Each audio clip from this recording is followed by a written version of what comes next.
Yo, what is going on, guys? The boss is back with the first Christmas event video on this channel. Since winter is coming and I'm expecting it to be really cold and dangerous, and Mad Santa's troops have already arrived in front of our gates, which are threatening to overrun us, I've designed this base layout to prevent that from happening even without any buffs in use. Personally, I think this event is not that hard yet, but I assume that we'll have 4 more waves coming in, which are getting harder and harder each time, and for the reason that I was in the last event a little late with the video, I'm uploading already it earlier to share this layout, so that you can use it for the next weeks, which I'm also gonna do. Alright, let's get into the defense of wave 5 before we are doing the counter-attack. The ships of Glacier are ready to deploy their troops, and the boss of this wave will come from the top, but he's not gonna be a real problem to deal with because he has one major weakness, and that are our sweet bombardiers. Right in the beginning we just throw all of our bombardiers onto him, and he's not gonna be able to strike back as he has not the ability to attack air units.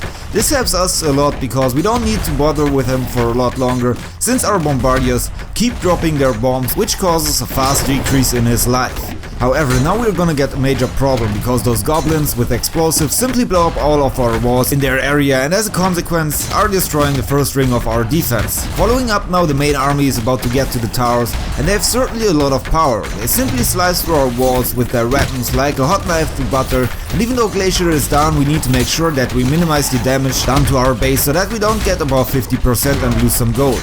If you struggle with that, you can also use the obsidianaires, which is definitely gonna help to keep the enemies outside of the base to limit the damage, and if that's still not helping, use the usual buffs like the gunpowder overload or the diamond gears. This fight is also becoming now pretty close. I've made some mistakes with the ammunition placement, but we're still good, and therefore we are getting here the whole reward of 400,000 gold and clouds from this wave and additional 325,000 gold and clouds from completing all 5 waves. Again, a very profitable event. So that was the defense. Now let's switch from a defender to an attacker and take the revenge. Once again, we're gonna take here 48 bombardiers to deal with that base. I want to let them move into the center, and that's why I'm letting them attack the left from the 2 crow's nests on the left side and mirror the same approach on those on the right side, and that means the bombardiers will have to face Glacier as soon as they're done with them. I was not sure if the bombardiers will ignore that crow's nest at the bottom, which is why I'm using here now 2 more bombardiers to take care of it, but I could have saved them for later because my army took care of them as well.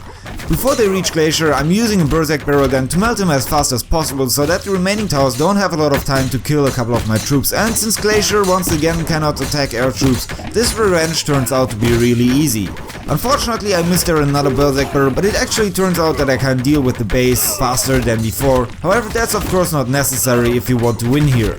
The last remaining crow's nest should go down as well in a couple of seconds, and yeah, we'll get here then also almost 400,000 gold and clouds for winning in the revenge. And that's basically all I have to say about this week. Of course, I said it already, the next incoming enemies will be again a lot harder, and if you have difficulties, let me know in the comments. I consider then doing another video about them, but for now I think the setup is good enough to get us successfully through this event. So here we are again at the end of this video, and if you've missed the Thanksgiving event from last time with the almighty Turkeynator 2, you can watch it next. Other than that, I'm happy about every feedback or constructive criticism if there is one. Have a great Christmas time, or in general if you don't celebrate it. Peace out.